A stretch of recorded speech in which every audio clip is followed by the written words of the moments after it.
तो अब भाई लोग देख लो वीडियो, लेकिन चैनल सब्सक्राइब करी हलो, शेयर करी हलो, लाइक करी हलो, कमेंट करी हलो। वीडियो देखो मस्ती से, मनोरंजन कर, देखो अब आगे।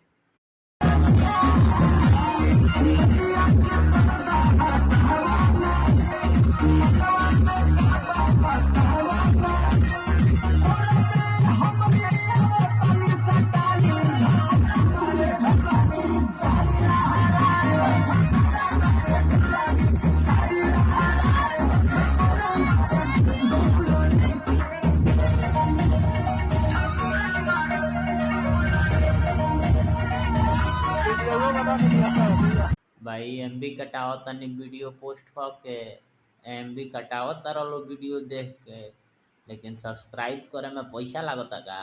करो जल्दी, जल्दी करो। हाँ, शेयर करो, लाइक करो।